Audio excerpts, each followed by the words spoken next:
Arnoldo, buenas tardes. Hola, hola Julio, buenas tardes. Saludos a Carolina Rocha, que también nos envió saludos. Y mis estimados Temoris y Arturo, qué gusto reencontrarlos. Muy bien, Arnoldo, muchas gracias. Arturo Rodríguez, director de Notas sin Pauta. Arturo. Buenas tardes, Julio, Arnoldo, Temoris, qué gusto estar por acá. Espero que la conexión esté bien, estoy sintiendo por ahí unos ruiditos, no sé si son míos, pero pues con muchísimo gusto de estar aquí. Gracias, Arturo. Temoris Greco, periodista independiente y documentalista. Temoris, buenas tardes. Hola Julio, Arnoldo y Arturo. Oigan, yo es que me quedé con lo que dijo ahorita Carolina de que no sabe, bueno, que quería que tú le dijeras más o menos cuánto tarda esto de la pérdida de memoria. A mí cuando me dio COVID, pues sí, no duró tanto. ¿De cuánto duró? A ver, bueno, recuérdenme cuánto duró, porque quiero darle ¿Te decirle dio COVID? No me a, acuerdo. ¿A Carolina o a...? COVID? Sí, no nos acordamos de nada realmente. No, Temoris. Pero bueno, hubiera querido ayudar a Carolina con un dato preciso, pero no mucho. Uh-huh. Pues duró poquito tiempo en esta segunda, ya es la segunda vez que tiene COVID y en esta con el Omicron duró 5, 6, 7 días, o sea, fue relativamente rápido hasta donde vi. Pero bueno, pues ahí estamos. Hoy el presidente de la República reapareció en video en la conferencia mañanera y ahí dio un mensaje, se tomó la temperatura, usó el oxímetro y bueno, pues parecía, como lo platicamos, tocamos de platicar con Carolina Rocha, parecía un día destinado a que Adán Augusto López Hernández fuera el personaje por su aparición en la conducción de la mañanera y demás, pero el presidente soltó un golpe político que es cambios en su gabinete, particularmente en la Secretaría de Bienestar, en Fonatur, en la Subsecretaría de Comunicaciones y Transportes. Quien desee intervenir, ¿qué es lo que le sugiere este movimiento que se dio hoy, los cambios que ha anunciado? ¿Qué le sugieren? Quien desee, por favor, no se peleen por el uso de la palabra, sean por favor civilizados. Adelante. Veo con Bueno, muchas pues ganas ahí voy. Arturo. Órale, Arturo. Ahí voy. No, bueno, es que siempre tenemos esta cuestión de no querer verse uno gandalla, ¿verdad? Y acaparar el turno.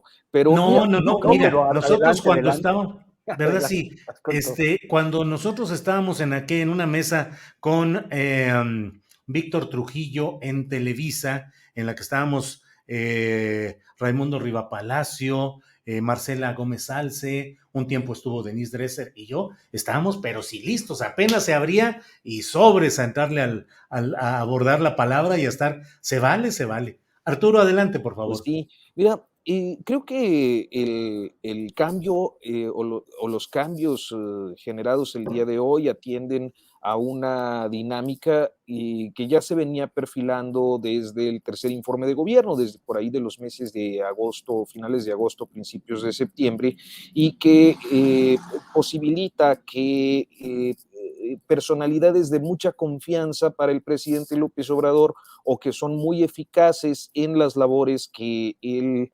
les asigna, van ocupando lugares, dejando atrás a aquellos que por compromisos políticos de arranque, por la necesidad de una integración más plural del gabinete, se vienen pues quedando ya fuera una vez cumplido el asunto. Es decir, venimos de la salida de Olga Sánchez Cordero, de Julio Scherer Ibarra, de Arturo Herrera, entre otros, y me parece que en esta ocasión lo que estamos observando primero es pues la toma de control de la política social por parte de uno de los grupos, quizás el grupo que mejor le sabe a la política social y en su oportunidad también a la política partidista electoral, es decir,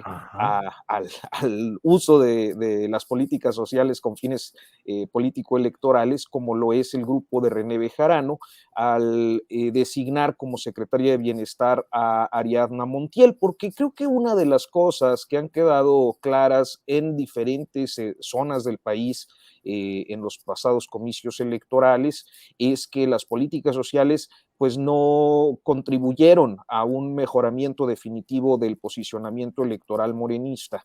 Y que bueno, el caso concreto lo tenemos en la Ciudad de México, donde pues bueno, ahí está Monreal señalando que ese es el motivo de su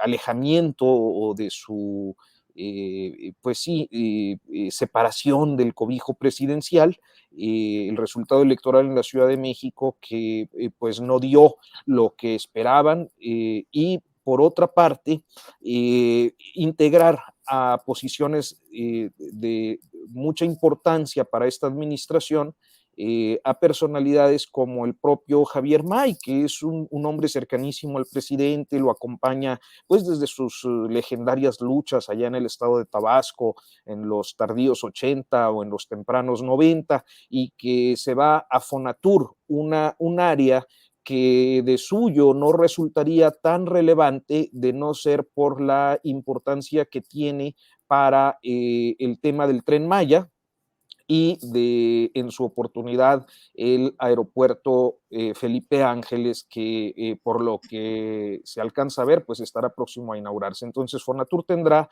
un papel importante en los proyectos estratégicos, lo tiene ya, y bueno, pues en esa misma medida me parece que van el resto de los cambios, nombrar a Carlos Morán Moguel, nombrar a Rogelio Jiménez Pons, tienen una, pues me parece, intencionalidad similar, gente que es de mucha confianza y que le puede garantizar la realización de sus proyectos.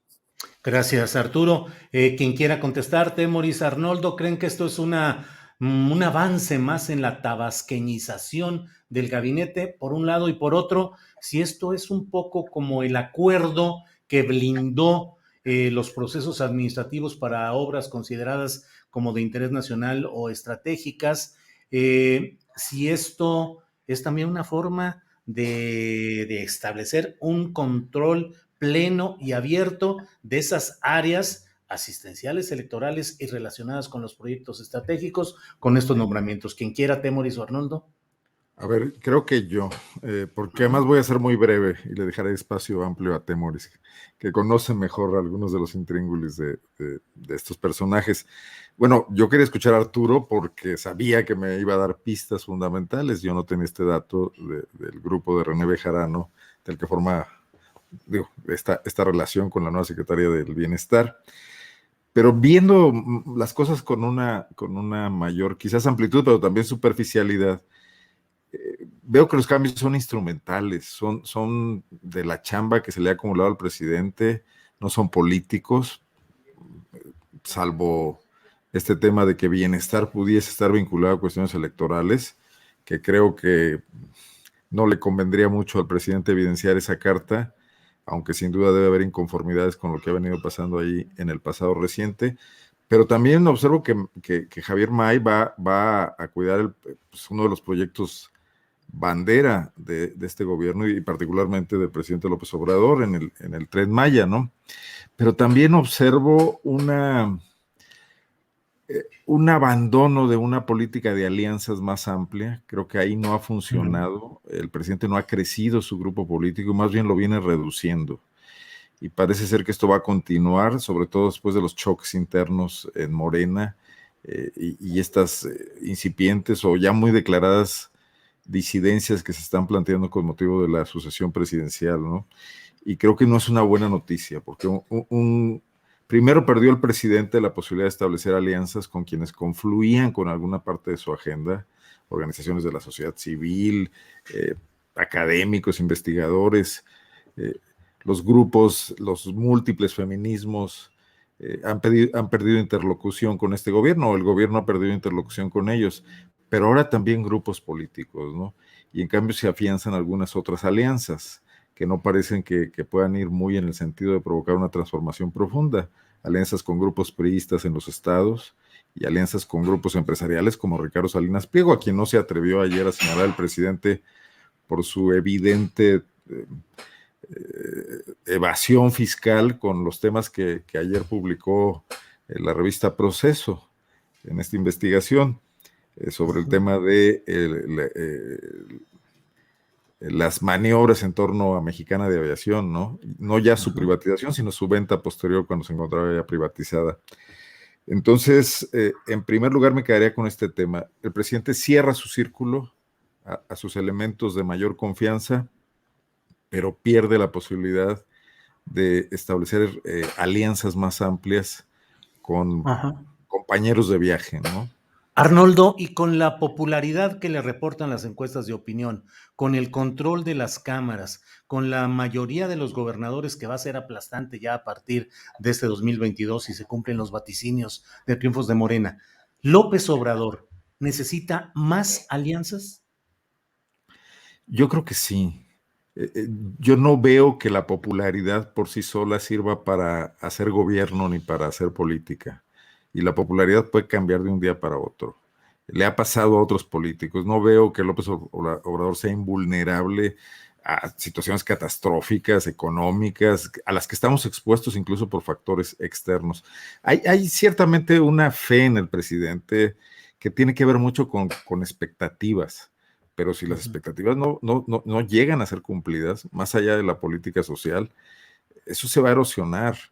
Y además no lo puedes transformar inmediatamente. No, por ejemplo, no hemos visto que se transforme en contundencia política en las, ¿cómo se llaman? Ya estoy como los pacientes de COVID, a mí que no me ha dado COVID. Es En las, pre-COVID.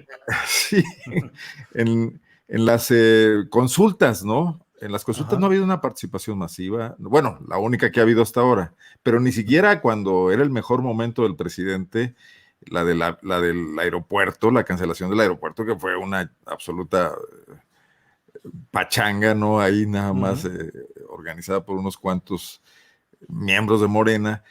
Entonces eso no puedes movilizar tan fácilmente esa no conflictiva de una gran parte de la sociedad y las bases con el presidente, que tampoco se traduce en respaldo a su gobierno, porque muchos son los que hemos observado, Julio, tú mismo, que el gobierno está mucho menos bien calificado que el presidente, ¿no? Claro, bien. Gracias, Arnoldo. Temoris Greco, sobre Bueno, este... ya nos hizo primos. Sí, ya los hice primos. Y Arnoldo Greco. Arnoldo Greco y Temoris Cuellar. Y Arturo Rodríguez y yo, pues nos quedamos así nada más, Arturo. Temoris, ¿qué opinas sobre este tema de los cambios de hoy? El presidente necesita de veras alianzas. Yo veo a un presidente con el control de las cámaras, con el control de la mayoría de los gobiernos, con cada vez mayor presencia en la Cámara, en la Corte, en organismos autónomos. En fin, ¿qué opinas de los cambios? Y si crees que el presidente debe hacer alianzas, ¿con quién, por ejemplo? Temoris, por favor. La pregunta es, o sea, si, independientemente de cómo lo veamos desde afuera, ¿qué tan seguro se siente el presidente en el control de esos instrumentos? O sea, con su venia, con su apoyo, el grupo de Mario Delgado y de Marcelo Ebrard colocó un montón de candidatos y sigue colocándolos, candidatos que ellos colocan en función de sus propias alianzas, no necesariamente de alianzas de Andrés Manuel, sino de Ebrard y de Delgado. Y además Ebrard tiene, como ya habíamos comentado antes, esta relación estrecha con este aliado bueno, que no tiene ningún prurito en ir de aquí para allá, que es el Partido Verde, el que llamas el Partido de las Cuatro Mentiras, del cual él fue diputado en el 97, o sea, ese partido lo llevó a la Cámara en el 97, en un momento en que él necesitaba un impulso importante, y que ahora sí, si hay una ruptura que llegue, que Ebrard no sea el candidato presidencial, y bueno, uno tendría que preguntarse qué es lo que va a pasar, o sea, hasta dónde va a llevar las cosas y si de alguna forma pueden obstaculizar o llegar a oponerse al proyecto presidencial. Y lo mismo en el caso de Monreal, que es el más activo, ¿no? Ya su coqueteo, su abrazo como Movimiento Ciudadano ha sido bastante abierto a partir de lo que está ocurriendo en Veracruz. y Dante Delgado es su defensor más acérrimo. Bueno, ¿qué pasa? Si Monreal, o sea, si Monreal no es que tenga el control de todos los senadores de Morena, pero sí de un grupo de ellos, un grupo que le puede hacer perder a la 4T la mayoría calificada, perdón, la mayoría absoluta en el Senado. Entonces, y también hay que ver qué pasan en los estados y a nivel de funcionarios. O sea, el presidente está sintiendo que necesita reforzarse. Y esta sensación, ¿a qué se debe? ¿A los problemas más allá de la 4T o a los problemas internos que hay en la 4T? El coscorrón, un coscorrón indebido, a mí me parece que le dio a Marcelo Ebrard con el tema Nicaragua. Nicaragua es una dictadura en donde al pueblo nicaragüense le han impedido la autodeterminación y el presidente justificó el coscorrón en que hay que respetar la autodeterminación de los pueblos. Es una contradicción. Pero se le dio un coscorrón ante una decisión correcta que había tomado Ebrard. Y una decisión que finalmente se resuelve de una mala manera, o sea, poniendo a un funcionario diplomático de bajo nivel con la representación del gobierno de México. ¿Realmente quería corregir eso o quería darle o hacer una expresión de poner a Ebrard en su lugar? A mí eso me pareció equivocado, pero sí me parece que Andrés Manuel sabe que él tiene que capotear la tormenta que él mismo desató al abrir la temporada de toros, la temporada de la sucesión. Y por el otro lado, bueno, parece que la ronquera que le dio con el tema Omicron, sí le dio una voz de actor de doblaje así súper rudo, ¿eh? Entonces yo creo que sí, que si da coscorrones con ese vozarrón que trae ahora, sí duelen más. Bien, Temoris, gracias. Arturo Rodríguez, me parece muy interesante lo que ha planteado de inicio Arnoldo Cuellar respecto al tema de las alianzas. Y te pido, por favor, que nos des tu reflexión. ¿Crees que el presidente de México, en su valoración política y electoral actual, tal como lo vemos, ya dije todo lo que creo que él tiene de concentración de poder a su alrededor, con su estilo y su manera, ¿crees que necesita hacer más alianzas y en dado caso que la respuesta fuera positiva, con quién o con quiénes, Arturo? Mira, creo que es evidente que hay siempre en un presidente, en un gobernante, sea quien sea, la necesidad de construir alianzas, de construir acuerdos, de construir consensos. Y creo que siempre pues, se procurará, al menos en el ideal, que estos acuerdos y estos consensos se construyan con aquellas personalidades o aquellos grupos de poder que tienen las condiciones más ventajosas, inclusive de manera en ocasiones inescrupulosa, porque bueno, lo sabemos desde siempre, el problema de la política es el problema del poder y pues para poder ejercerlo y para poder conseguirlo, ejercerlo, mantenerlo, se requieren de construcciones y de alianzas que en ocasiones pues son aparentemente contradictorias, pero que responden a una coyuntura. Para ser más concreto, el presidente López Obrador ha dado cuenta a lo largo de su trayectoria, sobre todo en los últimos 5 años, de pues su inescrupulosidad a la hora de construir algunas alianzas y algunos pactos. Yo creo que uno de los grandes problemas que enfrenta Morena en estos tiempos, por ejemplo, lo ha dicho, no lo digo yo, o sea, en los ejercicios autocríticos de gente como Berta Luján, pues ha quedado muy claro que la importación de políticos y políticas que vienen de otros partidos y de otras formaciones políticas, de otros partidos, pues, tienen un efecto en la conducción de Morena, que de por sí, por su integración de diferentes izquierdas partidistas históricas, pues es proclive a la división, a lo faccioso, al grupismo, y naturalmente con el arribo de priistas y panistas a sus filas, pues también hay el arrastre de prácticas que quizás no necesariamente se observan en el contexto nacional, pero sí en contextos estatales y locales muy focalizados que tienen posteriormente consecuencias. Entonces, sirva esto como ejemplo de cómo a la hora de la consecución, el ejercicio y la manutención del poder, pues el presidente puede realizar diferentes alianzas, algunas que seguro no pasarán por las miradas más puras y otros que como muchas, diría yo, como la mayoría de sus decisiones en su base de apoyo serán siempre justificables como parte de un fin último que es pues lo que ellos y el presidente en concreto da en llamar la transformación, ¿no? Gracias, Arturo. Arnoldo Cuellar, ¿crees que el presidente de México, con sus políticas, decisiones, coscorrones, intemperancias en algunas ocasiones, está generando la propia oposición electoral para 2024 en caso de que Marcelo Ebrard no sea el candidato de Morena? ¿Estaría la mesa puesta para que Marcelo Ebrard fuera candidato por otros partidos, por otros grupos? E igualmente se está dando la tribuna y la posibilidad a que Ricardo Monreal tenga opciones por fuera de Morena, es decir, Morena y la 4T y Palacio Nacional están construyendo involuntariamente figuras propicias para la oposición en 2024.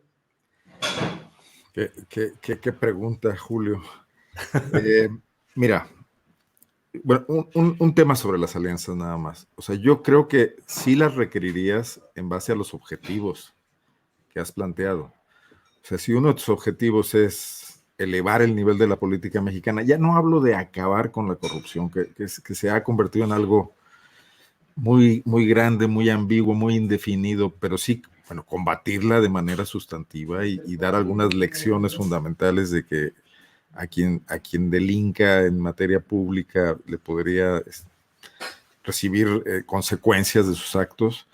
Creo que ahí sí necesitarías avanzar con quienes por mucho tiempo han estado planteando cuestiones similares contra regímenes priistas y panistas.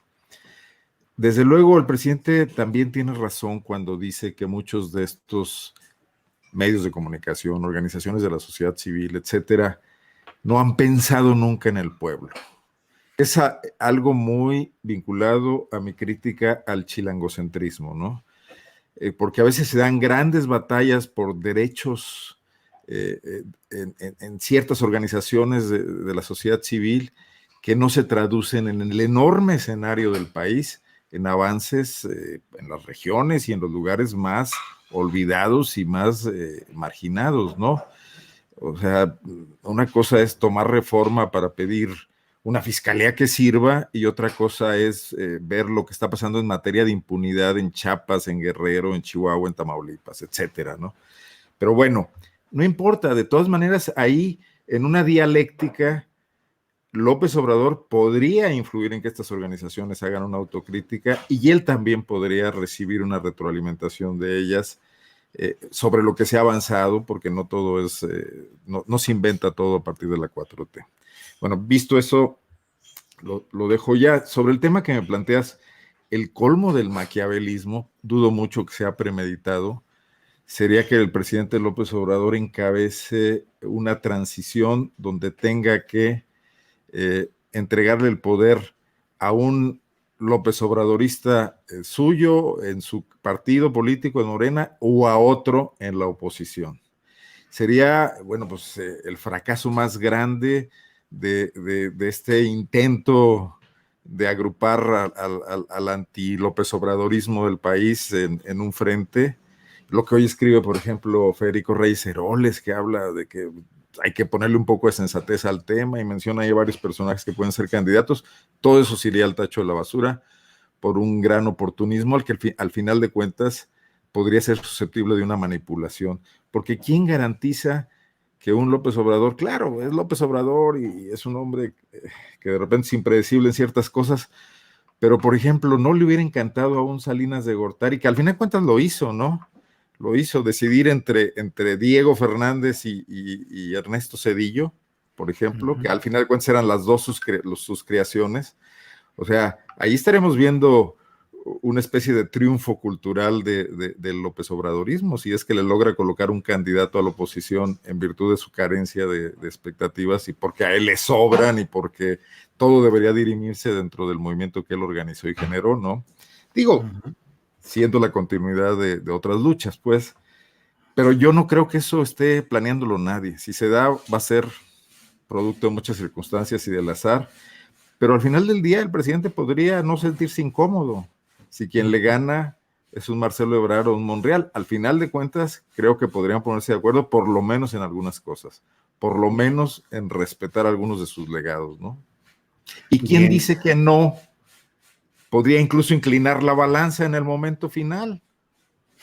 Bueno, pues ve cómo se abren todas estas expectativas, como en esas empresas pioneras o más que pioneras, que van en primer lugar en ventas en cierto rubro y se crean su propia competencia para que el segundo lugar lo ocupen ellos y si hubiera un cambio sigan siendo pues la misma marca, el mismo producto con diferente etiqueta.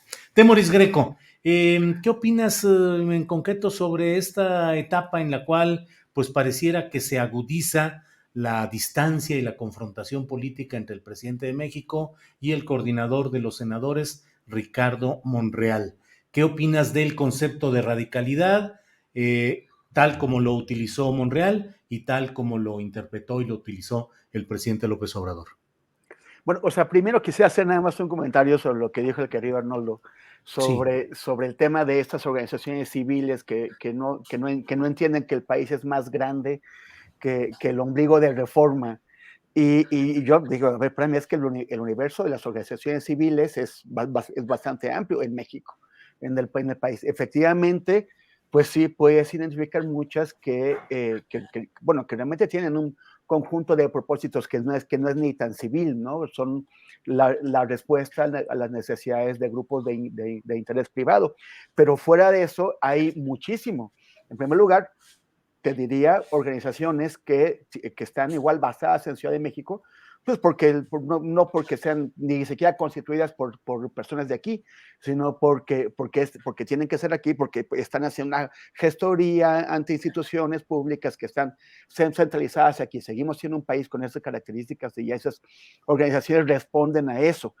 Pero sin embargo tienen una operación nacional y tienen oficinas en otros estados y así están intentando tener una incidencia local con base en perspectivas locales, con base en perspectivas decididas desde los estados, con lo cual se convierten las oficinas de Ciudad de México, pues más que nada en una vocería o un canal de interlocución con la burocracia de la Ciudad de México.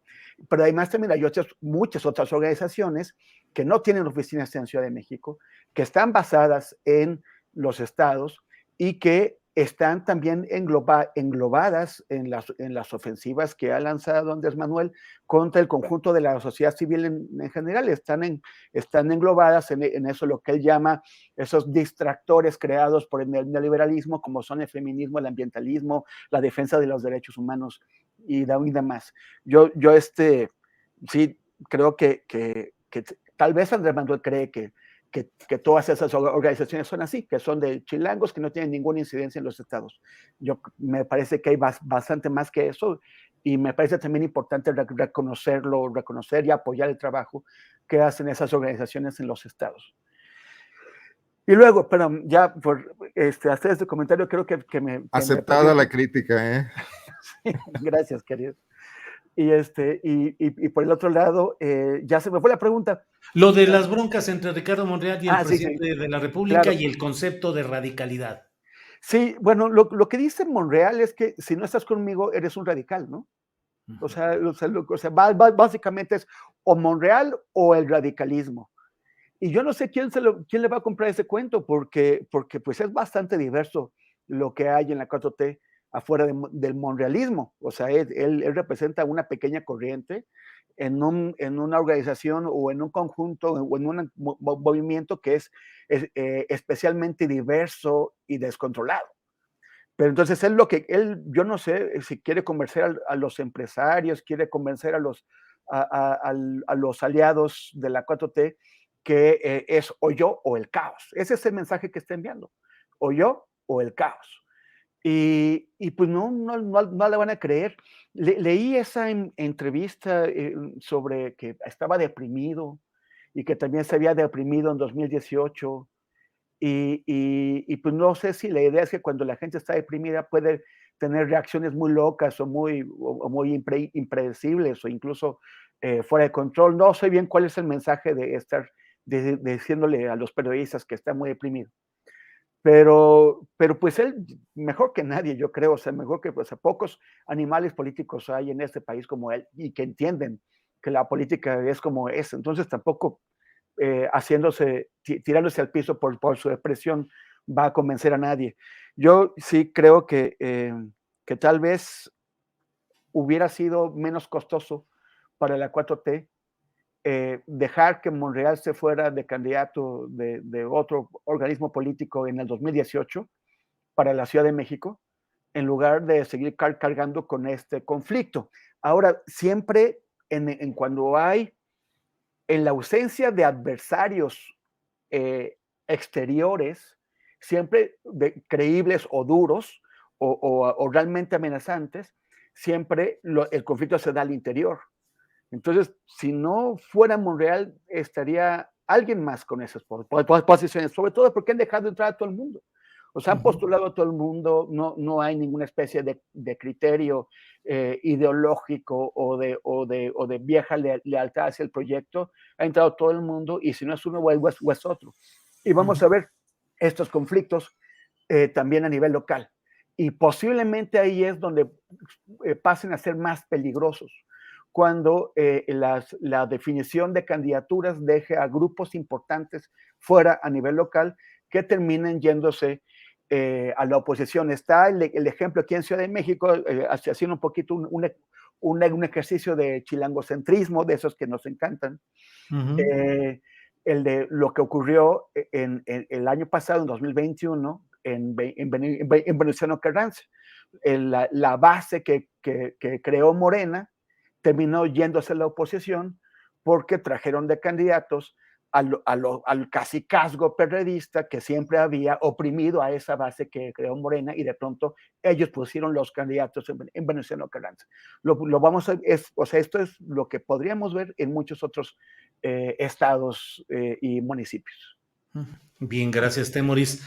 Arturo Rodríguez, ¿hay radicalidad en las políticas y los hechos políticos de la llamada Cuarta Transformación? El presidente de México defiende el concepto de lo radical en cuanto a ir a la raíz de los asuntos, de los problemas, y plantea una serie de expresiones en las cuales pues se asume una condición radical en la 4T. ¿Tú ves que hay radicalidad, Arturo?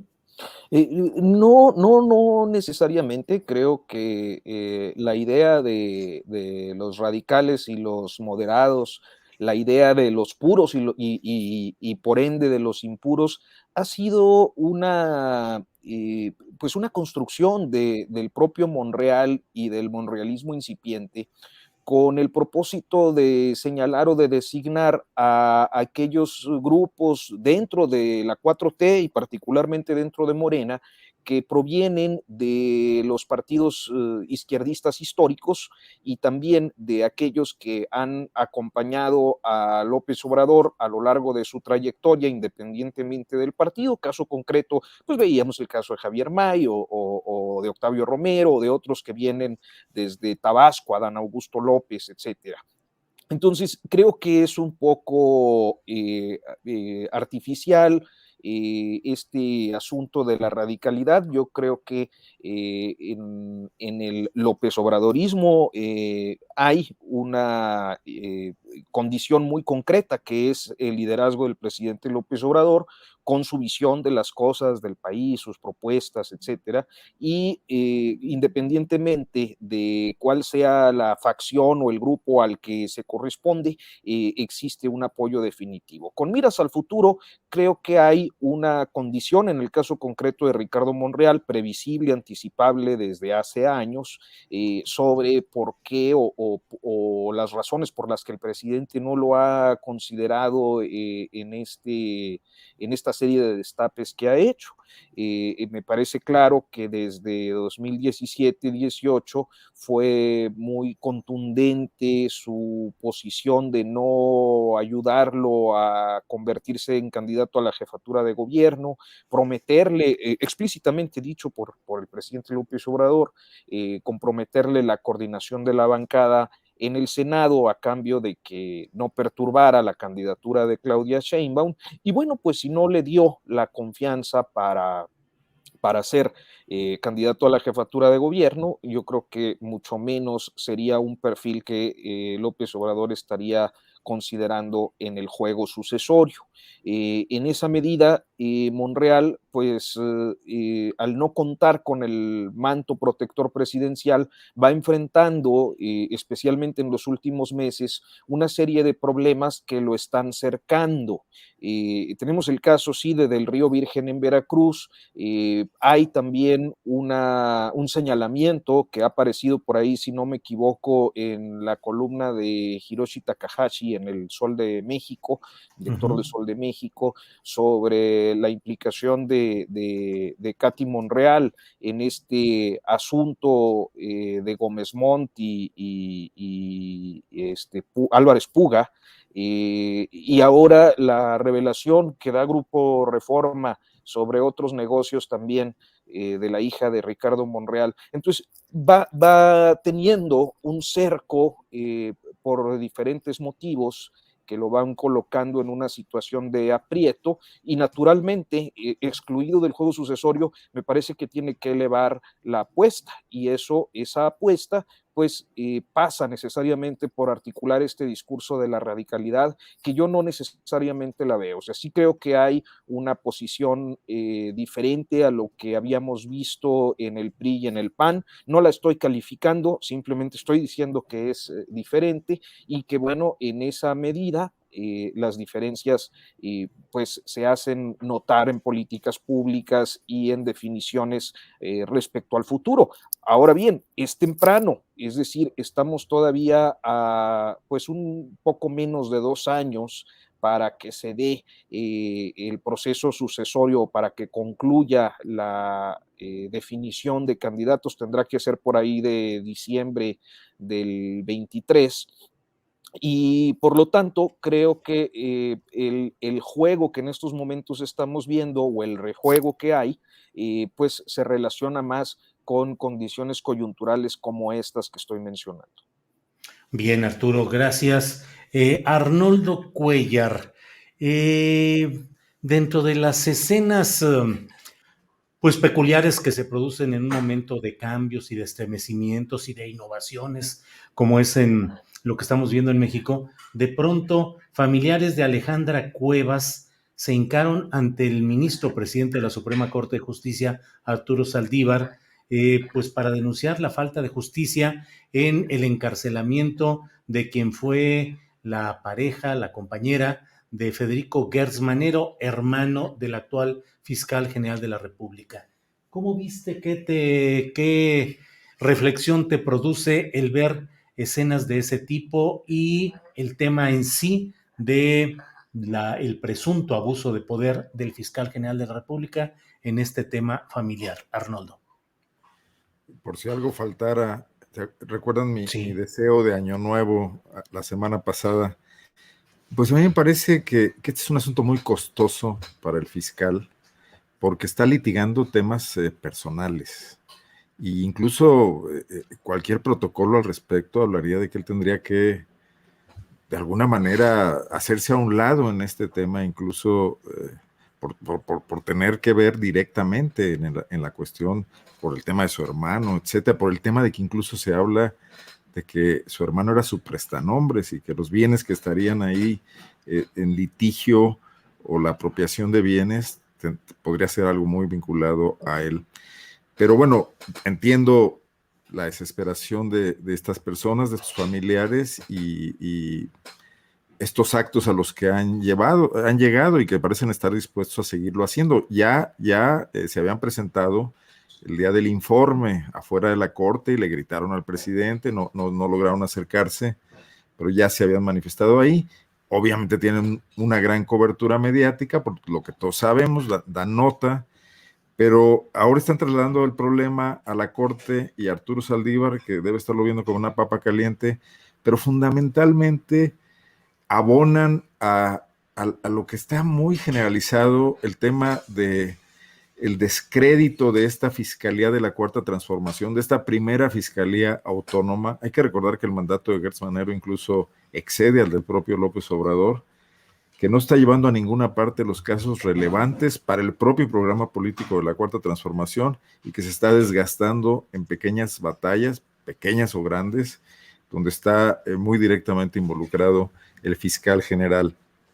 Pero además se agregan otras cosas. Creo que en este inicio de año hubo una ola de despidos al interior de la Fiscalía General de la República, sobre todo en oficinas de los estados, hechas con mucho desaseo. Sin duda, amerita una limpia generalizada a la Fiscalía General de la República. Tendría que ser de otra manera y tendría que ser más clara, transparente, de cara a la sociedad, informada, y al parecer no está ocurriendo así. Es una especie de purga de la que también veremos seguramente conflictos en las próximas semanas y meses, porque muchas de estas gentes recurrirán a cuestiones legales o incluso a movilizaciones de algún otro tipo para presionar, ¿no? Sí. Lamentable en todos los sentidos estar inmiscuido en ese asunto tan pantanoso cuando las prioridades, el tema Rápido y Furioso que salió ayer y que podría ser una línea muy interesante de investigación, y rápidamente se ve detenida por este otro tipo de cosas, por estas pues manías persecutorias del fiscal en sus asuntos. Y falta lo de la Universidad también de las Américas, ¿no? Donde también parece haber un involucramiento. Quisiera decir algo sobre lo de Monreal rápidamente, Julio. Sí, adelante. Porque, bueno, me parece que él se está vendiendo a la coalición opositora, que ese es el fondo del artículo que escribió hace unas semanas en la Universal, un artículo muy malito, donde hizo un collage de situaciones históricas sin ninguna metodología, con un afán, casi parecía un cuento malo, un cuento, una mala réplica de algún cuento de Borges por la cantidad de temas ahí de China y de África y de países que solamente los asesores de Monreal lograron armar para dar un ejemplo de cómo fracasan las revoluciones, ¿no? Cuando se aíslan, etcétera, cuando se radicalizan. Y ahora esta declaración que el Reforma le da un gran espacio, bueno, ya no es un discurso para ganar al interior, nada al interior de Morena y de la 4T, ya es un discurso abierto para decirles a la coalición opositora que no acaba de cuajar, aquí estoy, ¿no?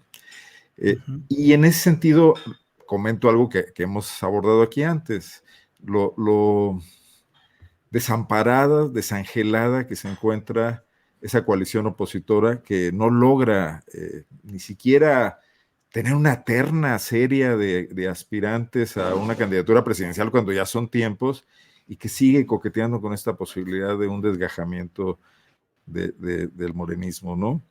En ese sentido, pues es un catalizador Monreal de esa crisis y creo que no le va a servir de mucho ni a ellos, y en cambio López Obrador está logrando lo que ya logró en la elección del año pasado, que fue este planteamiento de unir a todos sus opositores, enfrentarlos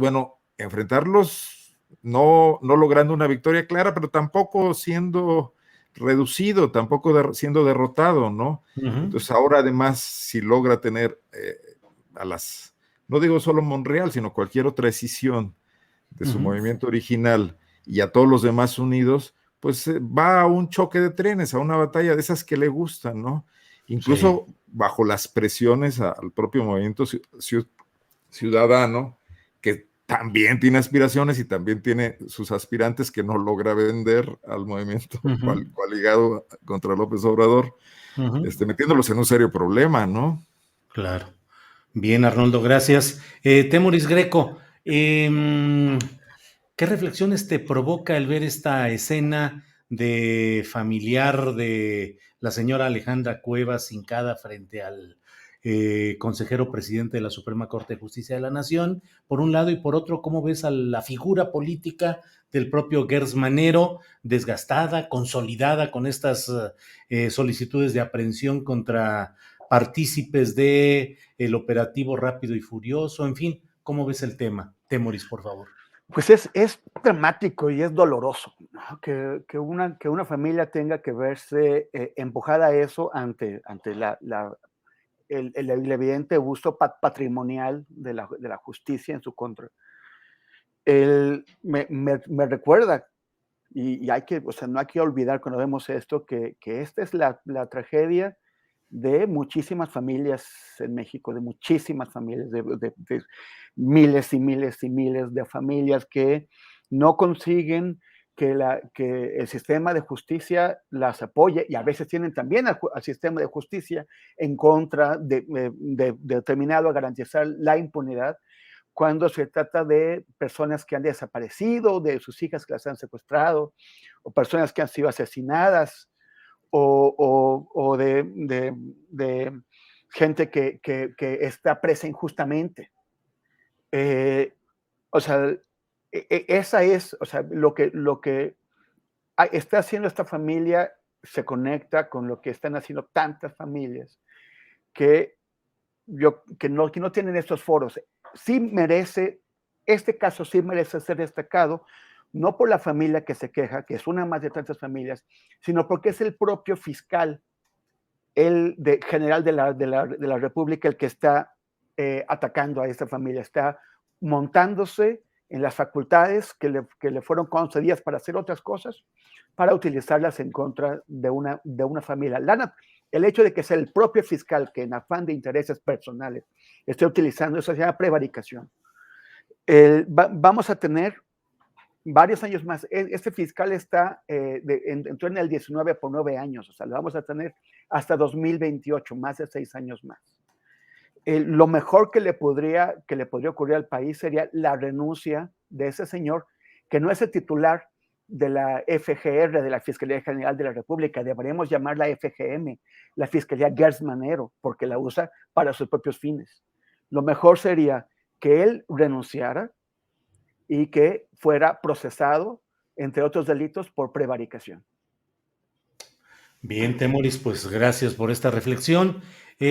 Arturo Rodríguez, son las 2 de la tarde con 50 minutos, estamos ya en la parte final de este programa. Invito a quienes nos están acompañando para que sigan en esta sintonía. Luego de la mesa de periodistas tendremos una entrevista con Citlali Hernández, la secretaria general del Comité Nacional de Morena, con quien queremos hablar pues sobre todos estos conflictos, discusiones, bamboleos y sangoloteos que se están dando en Morena, no solo en cuanto a las 6 candidaturas a gubernaturas que habrán de estar en contienda este año, sino también otros entretelones de lo que sucede en el partido Morena. Así es que los invitamos a que se queden para esta entrevista con Citlali Hernández, pasaditas las 3 de la tarde.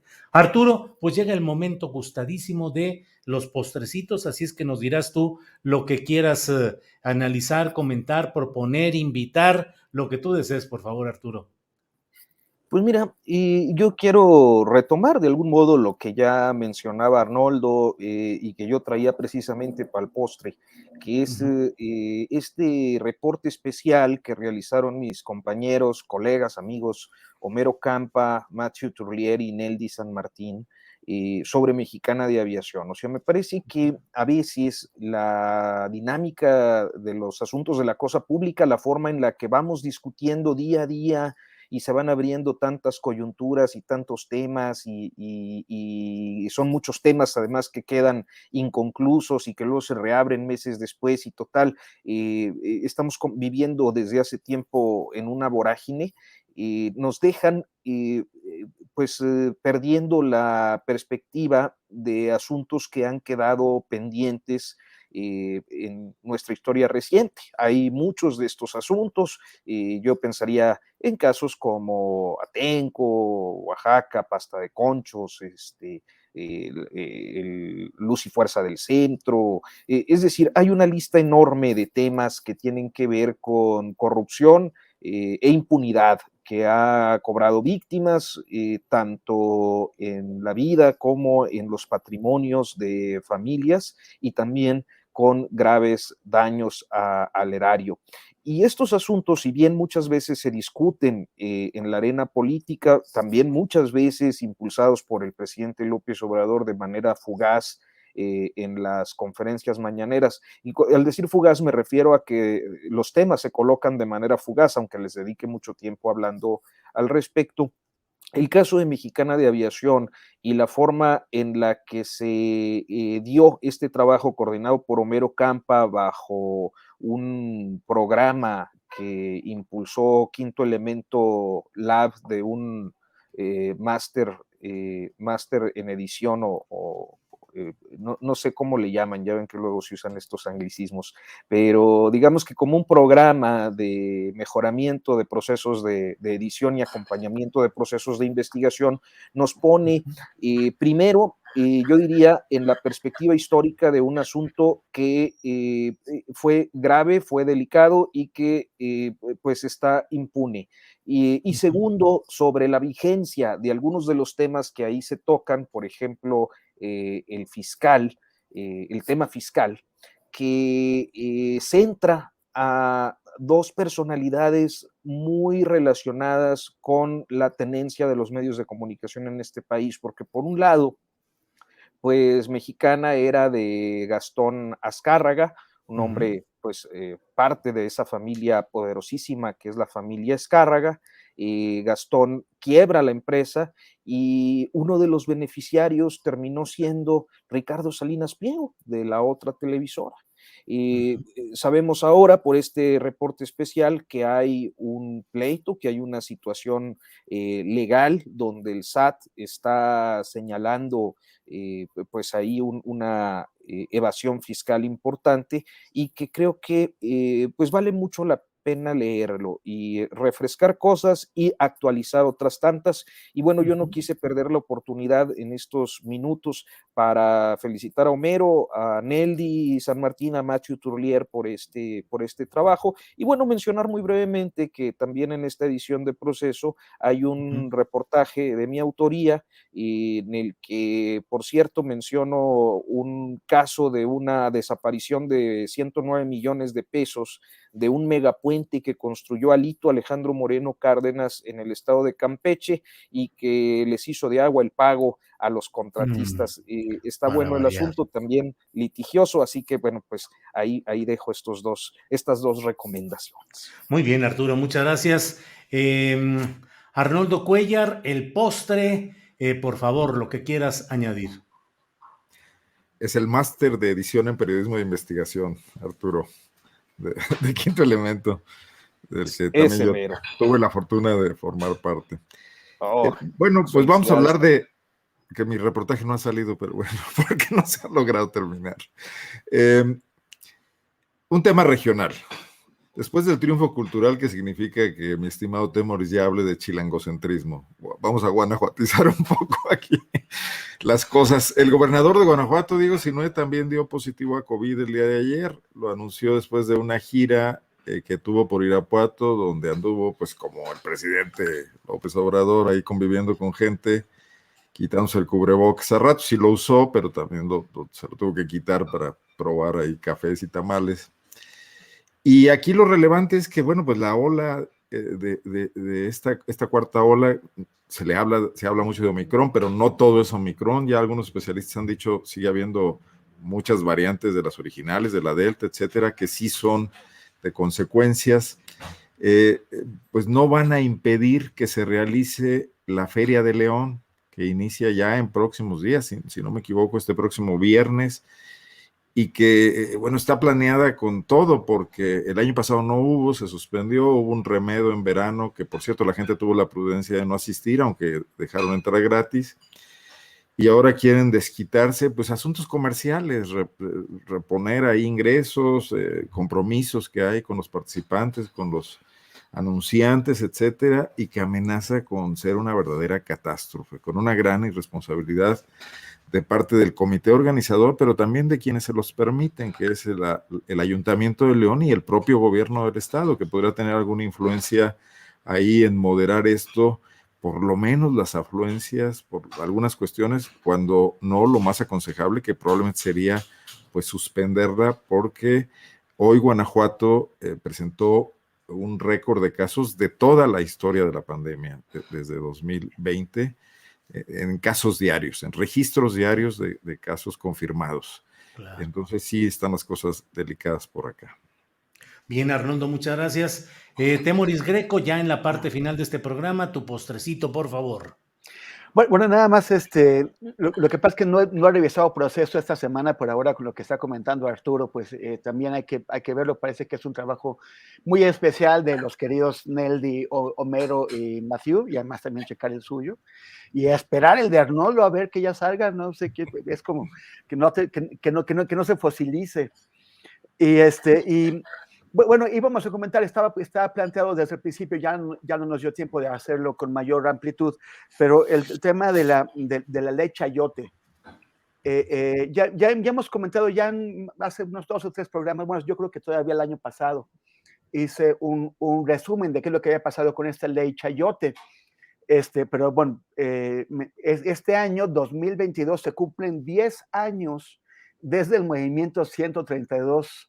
Los que conocimos como chavitos, entonces ya no están tan chavitos. Yo creo que ahorita que lo estaba pensando me sorprendió. No, ya son señores. Ya son señores y señoras. Sí. Lo que pasa es que los millennials no lo entienden, pero ya no son jóvenes. Bueno, no es por darles no es por compararlos, pero Gabriel Boric era dirigente estudiantil hace 10 años y ahorita ya es presidente de Chile. Sí. Oigan, no sean así, los 60 son los nuevos 40.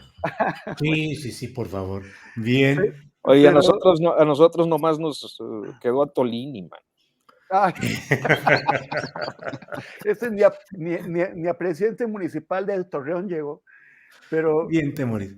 Bueno, pues nada más comentar que este movimiento fue el que forzó a Peña Nieto a comprometerse, a transparentar, a establecer criterios bien determinados de cómo se otorga la policía oficial. La policía oficial es una de las grandes claves de cómo se compra a los medios de comunicación y cómo se castiga a los medios de comunicación que no siguen la línea oficial.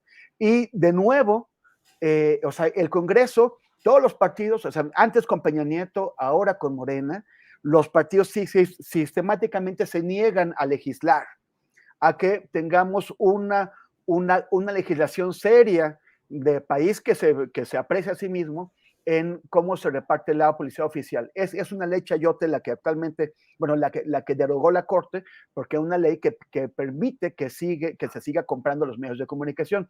Para que eso no ocurra, tienen que establecerse esos criterios claros. Entonces, no han querido, o sea, ya van 3 veces que la Corte les dice que tienen que legislar y que tienen que hacerlo bien, y no lo han hecho. Entonces ya puso la Corte un ultimátum, tienen 10 días para cumplir o no lo van a hacer. Conversé hace un momento con Leopoldo de Artículo, y me decía, es que no tienen cómo cumplir porque ni siquiera han metido una iniciativa de ley, o sea, les ha valido por todos lados, no les importa. Entonces no hay ni una iniciativa que esté en alguna comisión que pueda servir para que ellos por lo menos simulen que están cumpliendo con el mandato de la Corte. Entonces, en 10 días la Corte va a tener que decidir qué hace, y en los escenarios que estaba discutiendo con Leopoldo Maldonado, es que uno de ellos puede ser desde la destitución de los presidentes de los 2 órganos, o sea, de la Cámara de Diputados y la de Senadores.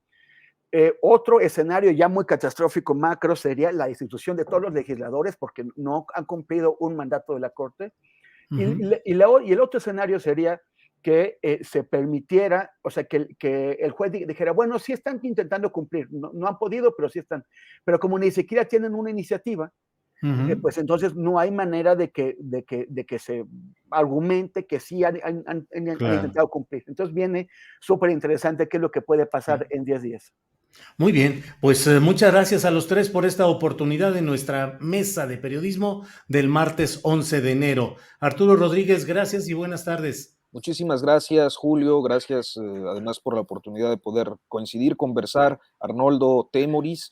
Y bueno, pues yo aprovecho, como siempre, para el gol con invitarles a ver los productos, los contenidos de notasinpauta.com y de Notas Sin Pauta en YouTube. Claro, bien hecho. Gracias, Arturo. Gracias. Arnoldo, gracias y buenas tardes. Julio, muchísimas gracias. Nomás apuntar que es notable cómo a ningún partido político le interesa avanzar en el tema de la transparencia de la publicidad oficial. Ni de izquierda, ni de derecha, etcétera. Saludos a Temoris, Arturo, Julio, y hasta la próxima semana.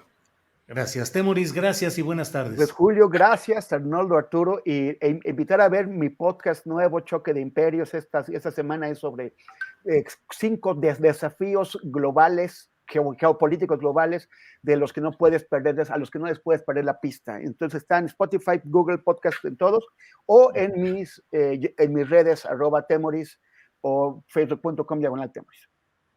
Muy bien, pues muchas gracias a los tres y nos vemos la próxima semana. Gracias y hasta luego.